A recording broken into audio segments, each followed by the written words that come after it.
Gemedeko, 5 points for Arsenal ahead of Manchester City. And the Arsenal fans, well, after what happened against Wolverhampton Wanderers, half of the Arsenal fans have given up on this season, while the other half are saying they will win the title, they will win the title, they will win the title. What do you think with what has happened this season so far between Arsenal and Manchester City? Where do you think this tide will tilt towards? And when will it happen? Will it be in April when Arsenal play against Manchester City, or before then? Or do we have to wait for the final day of the season? All right, so I think for me, I would get to wait to the final day of the season before I can declare the winner of this EPL season for me. Because I think it's going to be a fight to the finish. The way I see this league this season, the Arsenal has been very consistently inconsistent when it comes to when they need to, gain more ground. And that's the problem. Well, now you have a certain Pep Guardiola Manchester City side that when they start winning at this level, back-to-back wins, they can do 8 games unbeaten. They can do 9 games to win at a stretch. That is Pep Guardiola's Manchester City at the end of the season. And I think Pep Guardiola will just be missing the likes of Kevin De Bruyne when he was still on the side. Because this is when actually he would have just come back from injury and he would give back-to-back assists till the end of the season. And then you get to know that Man City definitely will win the league. But at this point in time, believe you me, I think Arsenal fans and Arsenal themselves know that the league title is not yet won. And I can tell you for a fact that it is still between Manchester City and Arsenal at this point. 5 points is just 2 games. If Arsenal should lose 2 games and Man City gets to win 2 games, that's the end of the 5 points. And that's what a lot of people are not seeing at this point in time. But Mikel Arteta knows that he has the league in his sights at this point. But would he be able to win it? That's another question. And which you've asked me at this point in time, I still feel there's a lot of games. 11 games is a lot for Man City to catch up with us now. Was it last season or 2 seasons ago? They were just 8 games. They caught up and overtook Arsenal. So it's not a new thing between Arsenal, bottling the league. I do not know who bottles the more or the most, Arsenal or the NBC. I don't know who bottles more, whether Nigerian bottling company or Arsenal. I think, do I look at it at this point? I think Man City still has a lot. They still have a chance in winning the league. 5 points is just it's little for me, very little. Okay, I just hope there's no Arsenal fan who heard what you said there. I'm sure they'll be waiting for you outside your gates. Who bottles the league the most? Is it Arsenal or the bottling company? It is well. We'll leave it like that. But let's talk about the Premier League now, where something again happened which is not good for our football. Wolves striker Tolu Arokodare is among several Premier League players who have been targeted with racist abuse on social media following the weekend fixtures. The Nigerian international received offensive messages after Wolves' 1-0 defeat at Crystal Palace, where he missed the first half penalty before a late goal decided the match.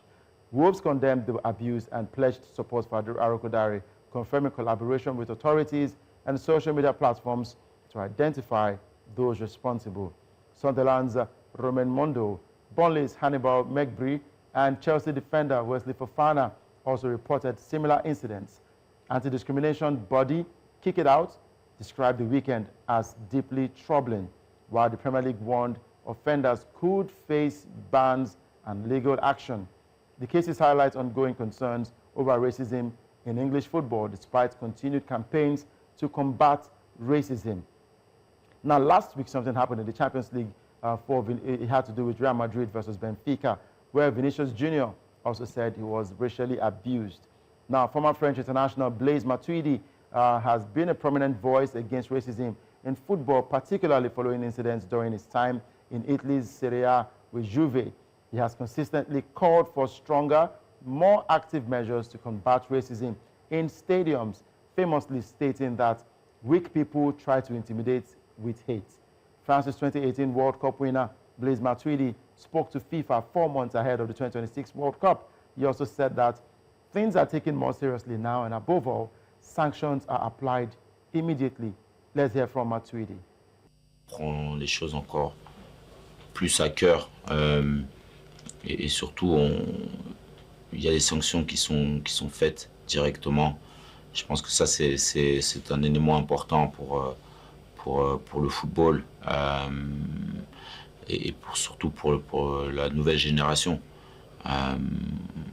Voilà, il y a une nouvelle ère, on le sent, et justement toutes ces actions qui permettent aux instances, voilà, de montrer que le respect de l'unité que doit être le football, c'est en action et c'est pris en considération par tout le monde. Je pense qu'on est des exemples et c'était important que ces exemples-là aussi servent pour aussi apporter des idées, échanger et aussi pourquoi pas sanctionner aussi s'il le faut. Donc voilà, je suis ravi moi de travailler, que ce soit au quotidien à travers cette action-là et on continuera justement à se battre en ce sens. Et ce qui est bien, c'est qu'on marche main dans la main. This issue of racism seems to be an endless venom in our sports, and I'm wondering when it will ever end. Vinicius Jr. the other day, Arokodare this weekend, also the likes of Fofana suffering the same racist abuse just because they failed to score or perform how they expected the team or player to perform. Last season, I think it was last season or last 2 seasons, where Bukayo Saka missed a penalty and he was all over social media with a description that was not good at all for him and other players.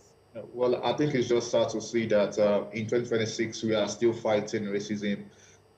This has been we've been fighting racism for so long, as far as I've known, and I think it's just so sad to see at this point in time. I've been sure during a couple of days ago, like you rightly mentioned, the Sunderland player as well in the Sunderland game, he was bullied as well. This should not happen, and I think stricter measures have been put in place, like he has rightly said in the statement earlier on. Stricter measures have been put in place, but at the end of the day, I feel we need to just do more. We need to just do more, as I think the federations need to do more.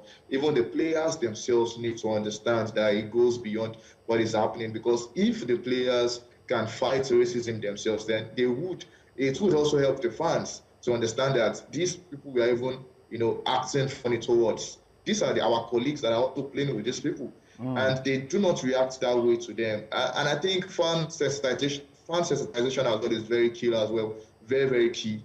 The clubs should continue to sensitize their fans concerning what racism is and why they should never participate in such things, why they should not make this very useless, gestures to this player on the field of play, and why it really does not promote the culture of the game. Football unites the game. Football unites everyone together, and we should not be fighting racism at this point in time. It's so sad to see. Concerning Arokodare's case, it's so sad to see. I saw a couple of the comments online, and I was angry. Yeah. And that's me. I'm not the one that was spoken to like that, but I was angry on his behalf as well. It's sad to see these things happen. I do not know what else can be done at this point. Sanction, the individuals, try to look for ways to, even if they're on social media hiding behind faceless accounts, I think there are ways they can use to track them as well as sanction them, probably give them live stadium bans as well, so that it will show to us that this should never happen. It should never take place in a game of football or even in any sport whatsoever. But this is where we are at this point, and hopefully we can get beyond this.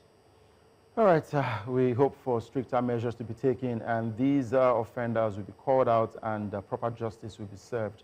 Thank you very much, Arokodare. Wow, thank you very much, Wimidepo, for joining us on the show today. It was a pleasure having you on the show. Looking forward to more interesting analysis from you. Thank you for joining.